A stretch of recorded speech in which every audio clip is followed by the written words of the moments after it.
अध्याय 24 वाम पक्ष का उदय का शेष भाग। कम्युनिस्ट इंटरनेशनल की छटनी कांग्रेस से निर्देशित होकर कम्युनिस्टों ने भारतीय राष्ट्रीय कांग्रेस से नाता तोड़ लिया और इसको पूंजीपति वर्ग की पार्टी घोषित कर दिया। इसी के साथ कांग्रेस और इसके कथित समर्थक पूंजीपति वर्ग के लिए कहा गया कि ये साम्राज्यवादी का समर्थक बन गया है। पूर्ण स्वराज्य के नारे को लेकर जन आंदोलन संगठित करने की कांग्रेस की योजना को पूंजीपतियों के नेताओं द्वारा आम जनता में अपना प्रभाव बनाने के लिए पाखंडी प्रयास माना गया, जो साम्राज्यवाद से समझौते के लिए काम कर रहे थे। कांग्रेस के अंदर के वामपंथी नेताओं जैसे जवाहरलाल नेहरू और सुभाष चंद्र बोस को राष्ट्रीय आंदोलन के भीतर पूंजीपतियों का एजेंट समझा गया, जो कामगार और मेहनतकश जनता के विशाल समुदाय की आंखों में धूल झोंकने पर आमादा थे ताकि इनको पूंजीपतियों के प्रभाव में रखा जा सके। अब कम्युनिस्टों का काम था अहिंसात्मक संघर्ष की सारी बातों का भंडाफोड़ करना तथा साम्राज्यवाद के विरुद्ध सशस्त्र संघर्ष की बातों को आगे बढ़ाना। 1931 के गांधी इरविन समझौते को राष्ट्रवाद के साथ कांग्रेसी विश्वासघात की संज्ञा दी गई। अंत में वर्कर्स एंड पेजेंट्स पार्टी को भी इस आधार पर भंग कर दिया गया कि दो वर्गों वाला दल बनना उचित नहीं है, क्योंकि निम्न पूंजीवादी प्रभाव में इसके आने की संभावना है। इसकी जगह कम्युनिस्टों ने एक गैर कानूनी, स्वतंत्र और केंद्रीकृत कम्युनिस्ट पार्टी के निर्माण पर अपना ध्यान केंद्रित किया। कम्युनिस्टों के राजनीतिक विचारों में इस अचानक बदलाव का नतीजा ये हुआ कि वे राष्ट्रीय आंदोलन में अलग थलग पड़ गए और वे ऐसी घड़ी में अकेले पड़े जब ये सबसे बड़े जनसंघर्ष की तरफ जा रहा था तथा इसके ऊपर वाम पक्ष के प्रभाव विस्तार की संभावना बढ़ रही थी। और भी कम्युनिस्ट छोटे छोटे समूहों में बंट गए। सरकार ने इस स्थिति का और फायदा उठाया और 1934 में भारत की कम्युनिस्ट पार्टी को गैर कानूनी घोषित कर दिया गया। बहरहाल कम्युनिस्ट आंदोलन महाविनाश से बच गया, क्योंकि एक और बहुत से कम्युनिस्टों ने सविनय अवज्ञा आंदोलन से अपने को अलग रखना नामंजूर कर दिया तथा सक्रिय रूप से इसमें भाग लिया, और दूसरी ओर भारत में कम्युनिस्ट और समाजवादी विचारों का प्रसार जारी रहा। इसके परिणाम स्वरूप बहुत से नौजवान लोग जो सविनय अवज्ञा आंदोलन में भागीदार थे अथवा जिन लोगों ने अति उग्रवादी क्रांतिकारी गतिविधियों में भाग लिया था, समाजवाद, मार्क्सवाद और सोवियत रूस की ओर आकर्षित हुए तथा 1934 की भारत की कम्युनिस्ट पार्टी में शामिल हुए। 1935 में परिस्थिति में बुनियादी बदलाव आया, जब पीसी जोशी के नेतृत्व में कम्युनिस्ट पार्टी का पुनर्गठन हुआ।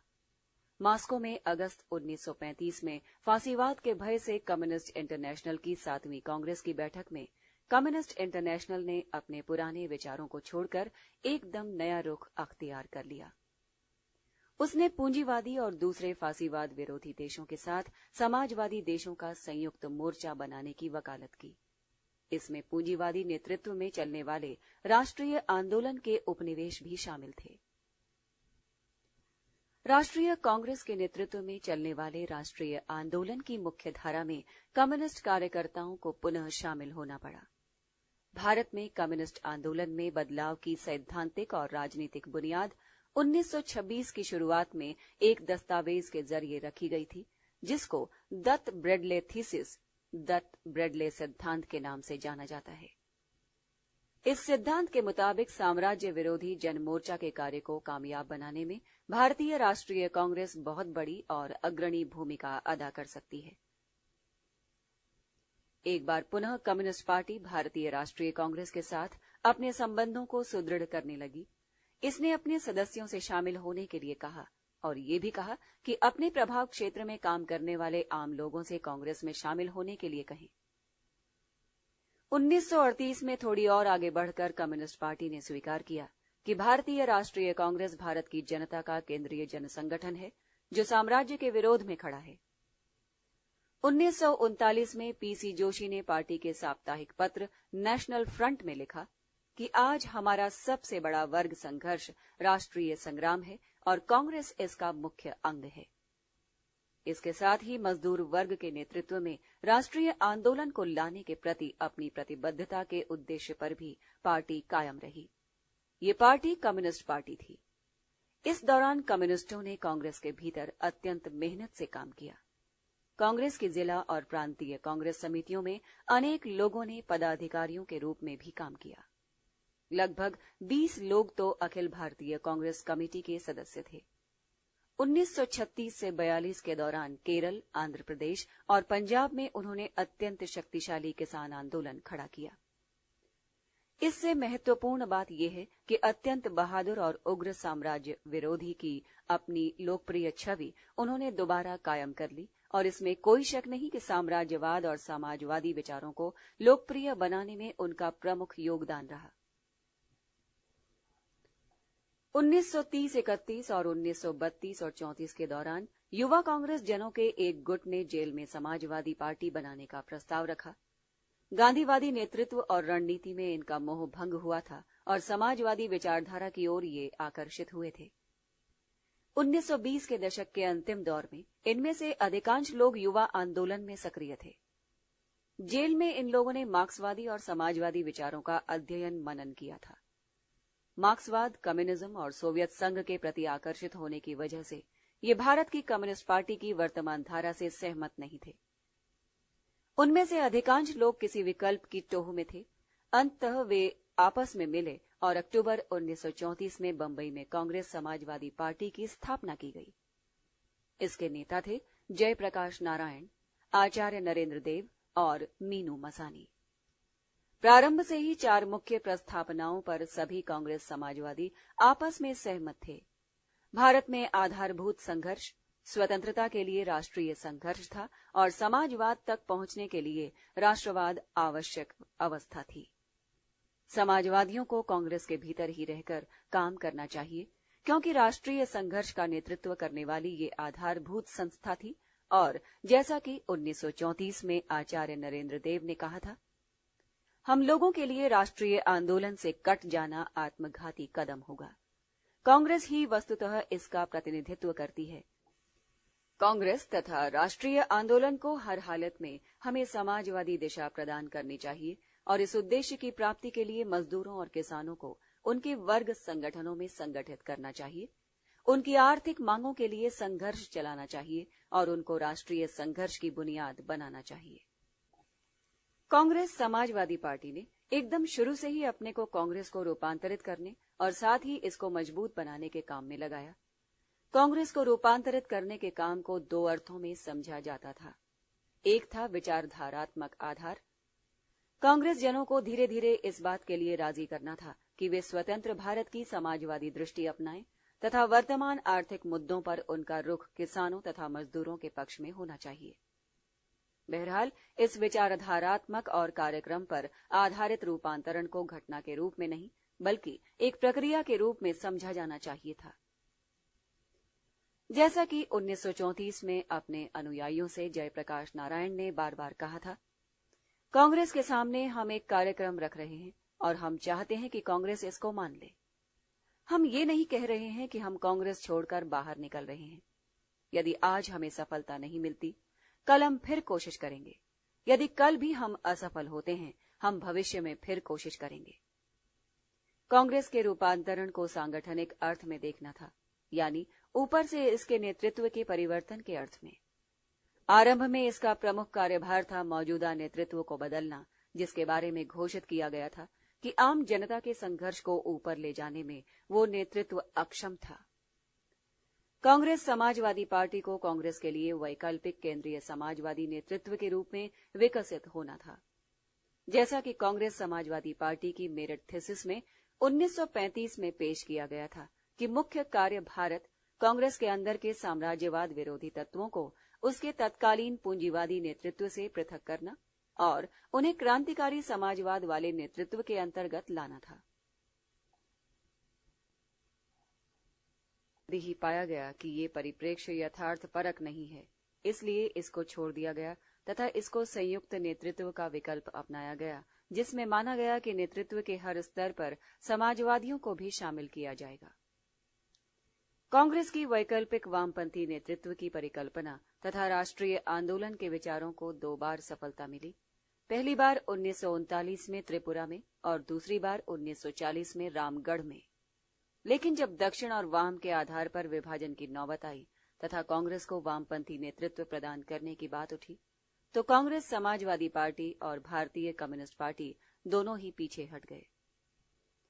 इसके नेताओं को तथा भारतीय कम्युनिस्ट पार्टी के नेताओं को भी ये लगा कि इस तरह के प्रयास से न सिर्फ राष्ट्रीय आंदोलन कमजोर होगा, बल्कि इससे वामपंथी मुख्य धारा से कट जाएंगे और ये कि भारतीय जनता को सिर्फ गांधी जी के नेतृत्व में लामबंद किया जा सकता है। उस समय की वास्तविक स्थिति ये थी कि गांधी जी का कोई विकल्प भी नहीं था। बहरहाल जवाहरलाल नेहरू की इस तरह कांग्रेस, समाजवादी पार्टी और वामपंथी गुट और पार्टियां इसका पूरी तौर पर न तो सिद्धांतीकरण कर सकी और न इसको आत्मसात कर सकी। इसीलिए ये लोग बार बार वैकल्पिक नेतृत्व की बात पर लौटते रहे। लेकिन कांग्रेस सोशलिस्ट पार्टी को भारतीय परिस्थितियों के आधार की बेहतर समझ थी, इसलिए इन लोगों ने कांग्रेस के मौजूदा नेतृत्व में इतना अधिक मतभेद नहीं बढ़ाया कि वो टूटने के बिंदु तक पहुंच जाए। जब भी खिंचाव चरमराहट की सीमा पर पहुंचा, कांग्रेस सोशलिस्टों ने अपना सिद्धांत एक तरफ कर दिया और यथार्थवादी दृष्टिकोण अपनाया, जो जवाहरलाल नेहरू के विचारों के करीब था। इसके चलते अन्य वामपंथी गुटों तथा दलों ने इसकी भर्त्सना की। उदाहरण के लिए 1939 में जब सुभाष चंद्र बोस का समर्थन करने तथा गांधीजी और दक्षिणपंथी कांग्रेसियों का विरोध करने से इन लोगों ने मना किया, तब इनको कोसा गया था। ऐसे अवसरों पर समाजवादियों ने अपना बचाव किया और भारतीय यथार्थ को समझाने में अपनी अनुभव क्षमता का परिचय दिया। उदाहरण के लिए 1939 में त्रिपुरा के बाद जयप्रकाश नारायण ने कहा था, हम समाजवादी लोग नहीं चाहते कि कांग्रेस में गुटबाजी हो। हम नेतृत्व में भी प्रतिस्पर्धा कायम करना नहीं चाहते। हमारी चिंता का विषय कांग्रेस की नीतियां और कार्यक्रम मात्र हैं। हम कांग्रेस के निर्णयों को प्रभावित भर करना चाहते हैं।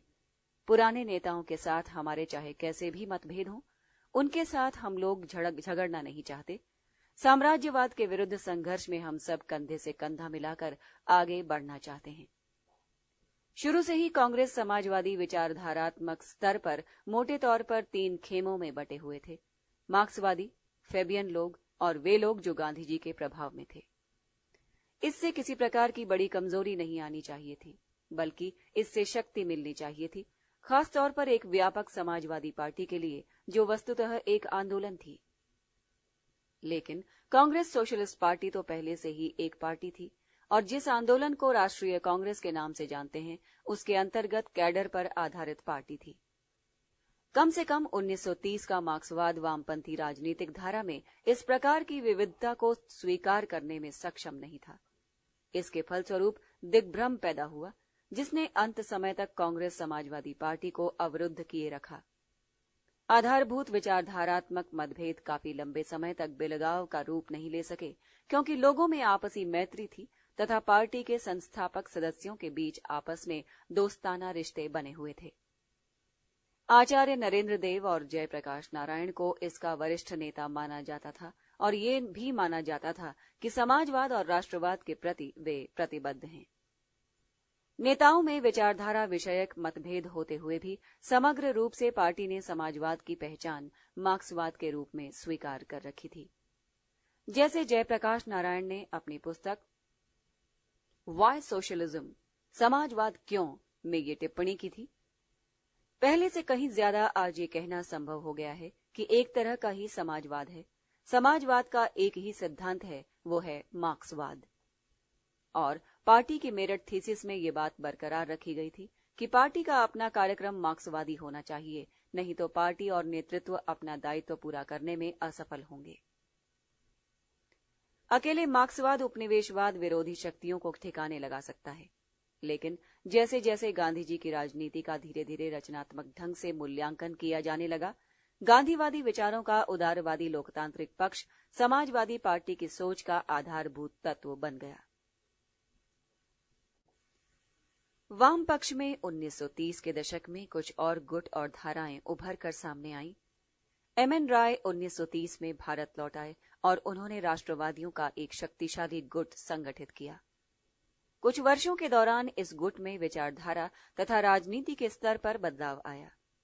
1939 में सुभाष चंद्र बोस तथा उनके वामपंथी अनुयायियों ने फॉरवर्ड ब्लॉक की स्थापना की। ये तब हुआ जब सुभाष चंद्र बोस को कांग्रेस के अध्यक्ष पद से इस्तीफा देने के लिए मजबूर किया गया। 1930 के दशक में और कई गुट काम कर रहे थे, जैसे Hindustan socialist Republican association, revolutionary socialist party और तरह तरह के त्रात्स्कीवादी गुट।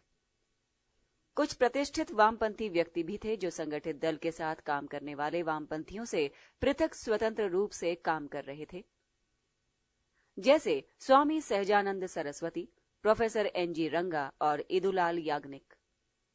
भारत की कम्युनिस्ट पार्टी, कांग्रेस समाजवादी पार्टी, जवाहरलाल नेहरू, सुभाष चंद्र बोस और अन्य वामपंथी गुट और नेता सभी लोग एक आम राजनीतिक कार्यक्रम में भागीदार थे, जिसकी वजह से विचारधारा और संगठन के स्तर पर मतभेदों के बावजूद उन लोगों ने 1935 के बाद साथ साथ काम किया तथा भारतीय राजनीति में समाजवाद को एक ताकतवर धारा बनाया।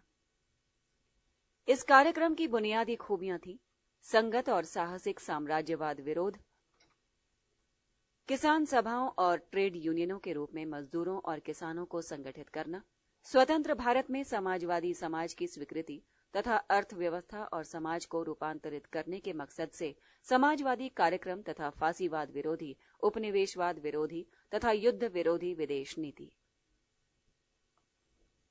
इसमें कोई शक नहीं कि वाम पक्ष के कार्यकर्ता सर्वाधिक साहसी, जुझारू तथा बलिदानी स्वतंत्रता सेनानियों में थे, लेकिन वाम पक्ष अपना बुनियादी काम भी पूरा करने में असफल रहा, यानी राष्ट्रीय आंदोलन में ये समाजवादी विचारों और समाजवादी दल का वर्चस्व काम नहीं कर सका।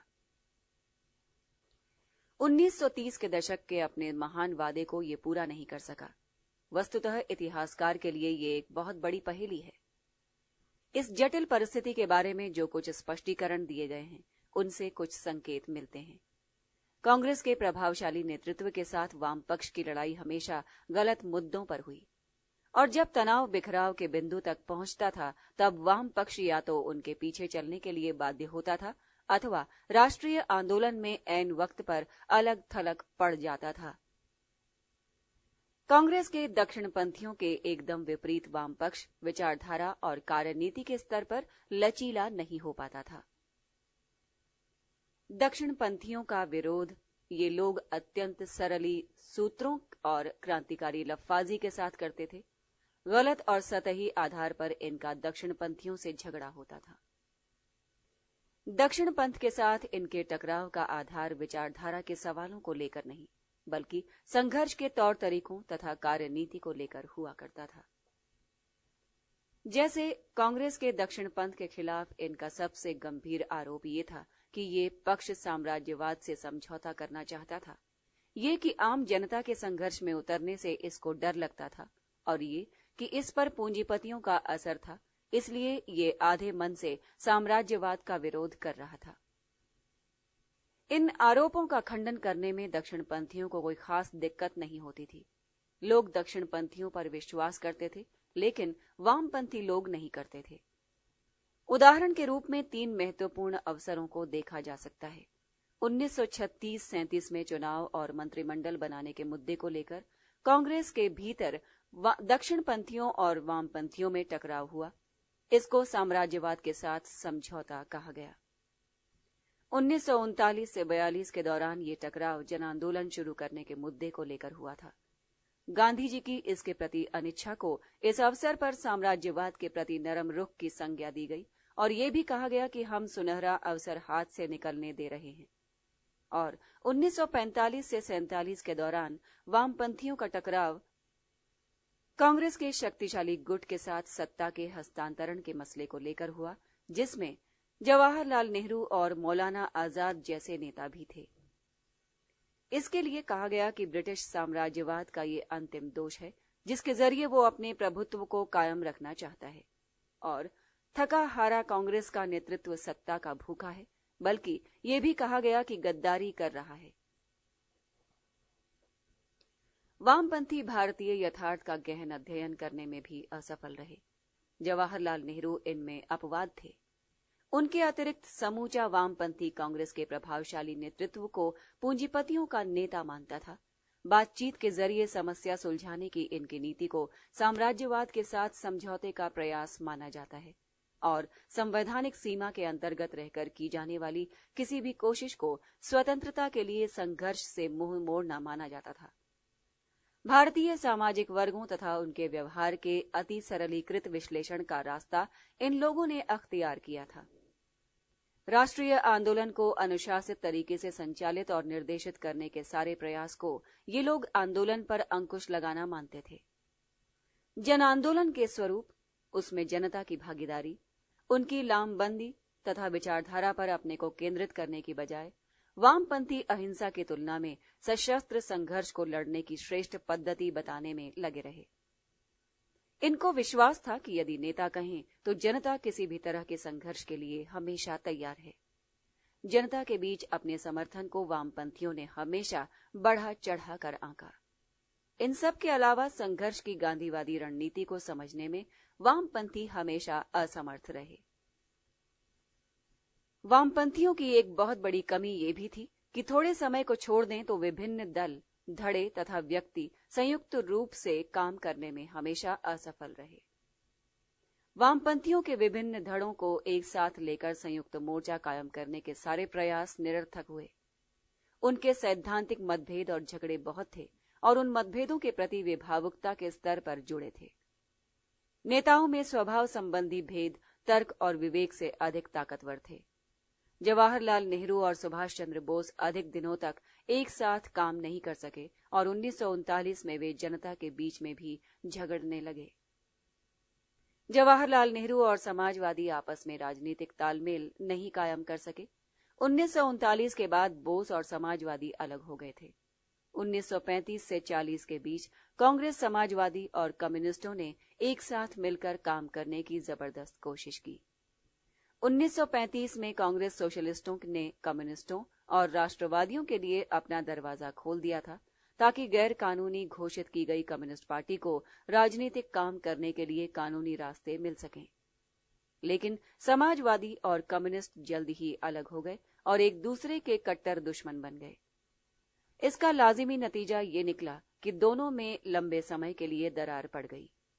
हर समाजवादी को कम्युनिस्ट शत्रु और हर कम्युनिस्ट को समाजवादी पूंजीपतियों का नेता अथवा 1947 के बाद अमेरिकी एजेंट दिखता था। वामपंथियों को भारतीय समाज और राजनीति पर एक बुनियादी प्रभाव डालने में जरूर सफलता मिली। किसानों और मजदूरों के संगठन बने, जिनकी चर्चा इस पुस्तक में दूसरी जगह की गई है। ये इनकी महत्वपूर्ण उपलब्धियों में था। उतना ही महत्वपूर्ण कांग्रेस पर पड़ने वाला इसका प्रभाव था।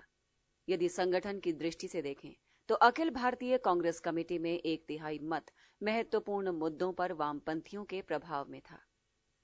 1936 से 1939 के बीच नेहरू तथा बोस कांग्रेस के अध्यक्ष चुने गए।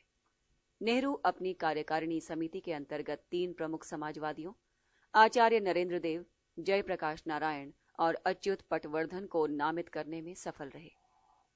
1939 में वामपंथियों के प्रत्याशी के रूप में सुभाष चंद्र बोस अध्यक्ष के चुनाव में पट्टाभी सीतारमैया को पराजित करने में सफल रहे। बोस को 1580 तथा सीतारमैया को 1377 मत मिले थे। विचारधारा और संगठन दोनों ही दृष्टियों से देखा जाए तो कांग्रेस का वाम पक्ष की ओर झुकाव बढ़ा। जैसा कि जवाहरलाल नेहरू ने कहा था, भारतीय राष्ट्रवाद को महत्वपूर्ण सामाजिक परिवर्तन की दिशा में ठेल दिया गया है और आज कुछ अनिश्चय की ही स्थिति में सही ये एक नई प्रतिस्पर्धी विचारधारा के आसपास चक्कर काट रही है। दक्षिणपंथियों समेत कांग्रेस ने यह स्वीकार किया कि भारतीय जनता की दरिद्रता और मुसीबतों की जड़ सिर्फ उपनिवेशवादी शासन नहीं है, बल्कि भारतीय समाज का आंतरिक सामाजिक आर्थिक ढांचा भी है। इसलिए यथाशीघ्र इसको आमूल चूक बदलने की जरूरत है। राष्ट्रीय आंदोलन पर वामपक्ष मूलाधिकार और आर्थिक नीति को लेकर पारित प्रस्तावों में भी झलकता है, जिन्हें कांग्रेस के कराची अधिवेशन में 1931 में पारित किया गया था। इसके अलावा 1936 में फैजपुर अधिवेशन के आर्थिक नीति पर पारित प्रस्ताव में, 1936 के कांग्रेस के चुनाव घोषणा पत्र में, 1938 की राष्ट्रीय योजना समिति की स्थापना में, तथा आर्थिक और वर्गीय मुद्दों के ऊपर गांधी जी के विचारों में क्रमशः हुए परिवर्तन में भी इसकी झलक मिलती है।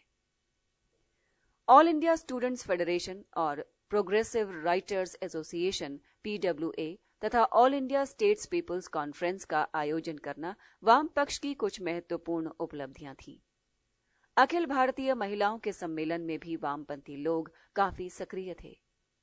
इन सब के ऊपर जो बात है वो ये कि दो महत्वपूर्ण पार्टियों का वजूद सामने आया, कम्युनिस्ट पार्टी और कांग्रेस सोशलिस्ट पार्टी।